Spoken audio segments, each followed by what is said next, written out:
जय गुरु जी, जय गुरु जी, गुरु जी महाराज। इस सेवा के मौके के लिए आपका बहुत बहुत शुक्राना। मल्टीलिंगुअल प्लेटफॉर्म का शुक्राना, साथ संगत आपका भी शुक्राना। आज हम 14th पौड़ी की व्याख्या करेंगे। मुझसे जो भूल चूक हो जाएगी मुझे क्षमा करना महाराज। मन्ने पावे मुख द्वार, मन्ने परवारे साधार, मन्ने तारे तरे गुरसिख, मन्ने नानक पवे न पिख।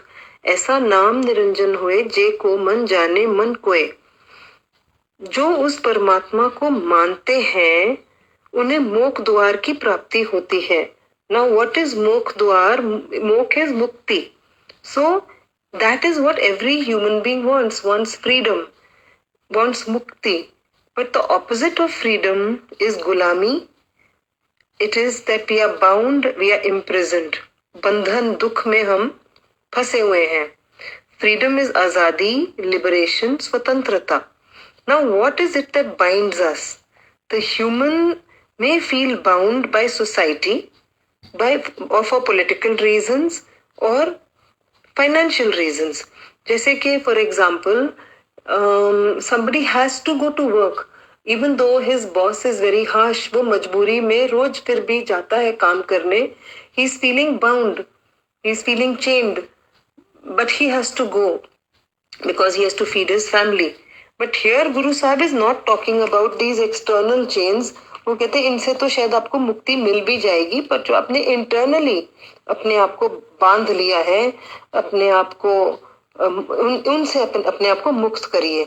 अब हमारे अवगुण ही हैं जिन्होंने हमें बांधा हुआ है. If our feet take us to wrong places, if our eyes see wrong things, if our ears hear nindya chugli, if our mouth speaks lies, hurts and harms people, slanders and nindya chugli kare. So this is what we are doing. By doing this, we are binding ourselves in chains. Now, Guru Sahib says, in reality, जेता समुंदर नीर परया तेते अवगुण हमारे, दया करो किछ मेरु पाओ डूबदे पत्थर तारे. गुरु साहब ने कहा है कि इतने हम में अवगुण हैं कि जितनी समुंदर में पानी भरा हुआ है उतने हम गंदे हैं, उतने हम में अवगुण हैं. अब we have become so heavy like those stones cannot float on water, they are bound to go down, but his naam can save us now. उदाहरण के लिए जो लंका की जो ब्रिज बनी थी उस पे जिस पत्थर पे राम राम लिखा था वो पत्थर तर रहे थे. तो इंसान पत्थर दिल पत्थर दिमाग हो जाता है. बट इवन ऐसे इंसान के लिए उन्होंने कहा है कि मैं अभी भी आपको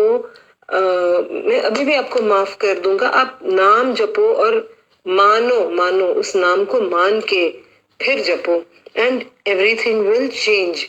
He can be rescued. Such a person can be saved. बाहर की फ्रीडम तो मिल जाती है. ये इंटरनल फ्रीडम जो हमारे अवगुणों की है, इससे हमने अपने आप को फ्री करना है. मन्ने पावे मुख द्वार, मन्ने परवारे साधार. जो मानता है वो सिर्फ अपना नहीं पर वो अपने सारे परिवार का उद्धार करता है. यहाँ तक कि अपनी पितरों का भी उद्धार करता है, जैसे इंक्लूडिंग हमारे पितर. सो जैसे गुरुजी कहते थे कि एक भी परिवार दा आदमी मेरे को आ जाए ते ओदे सारे परिवार दा कल्याण हो जाता है. सो ये this is what Guruji saying. मन्ने तारे तरे गुर सिख.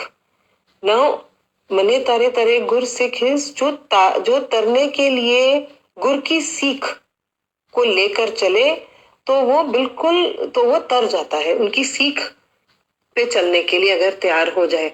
सो कबीर जी ने एक उदाहरण बड़ा अच्छा दिया है कि when we are born in a now, we are all in a boat, for example, and we are all born in fresh boats which are absolutely clean. अब आपको पता, अभी वो हम सबको पता है कि जब कोई बोट में एक भी छेद हो जाए तो that boat drowns. पर जैसे जैसे हम बड़े होते हैं, हम टीनेजर्स बनते हैं, मिडिल एज में आते हैं, ओल्ड एज में आ जाते हैं, हम अपनी बोट में छेद छेद छेद छेद करते जाते हैं कि जहां तक कि जब हम बहुत बूढ़े होने लगते हैं तब तक तो हमारी पूरी बोट में छेद ही छेद, अवगुणों के, विकारों के छेद हो जाते हैं. Now, this boat now has no chance that it will reach the shore. It is bound to drown. To add to injury, insult to injury, what we do is हमने इस बोट में भारी भारी पत्थरों को भर दिया है. अब ये पत्थर, ये भी हमारे अवगुण हैं, हमारे बुरे कर्म हैं, हमारे all the sins that we have committed. So this boat now, which is got full of holes and it is full of heavy stones, it is bound to drown. लेकिन वो कहते हैं कि जे प्रसाद तेरे सगल छिद्र ढाके, वो कहते हैं कि उन मालिक ने फिर भी रास्ता दिया है कि मैं तुम्हारे सारे गुनाहों को ढक देता हूँ. आप सिर्फ नाम जपो और नाम मानने वाले बनो और मैं आपको इससे भी पार कर दूंगा. तो this is the importance of turning a new leaf and beginning to walk on the path.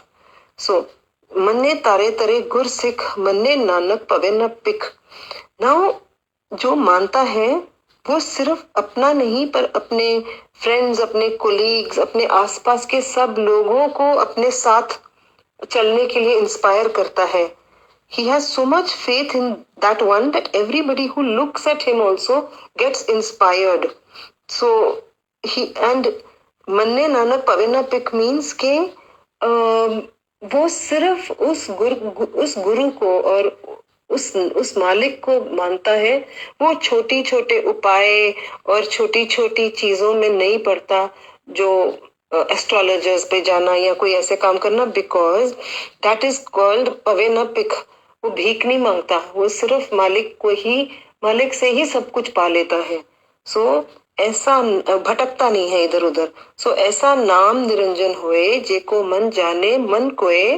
And with this we come to the end of the 14th body and tomorrow we will meet again. शुक्राना मेरे गुरुजी महाराज. जय गुरुजी.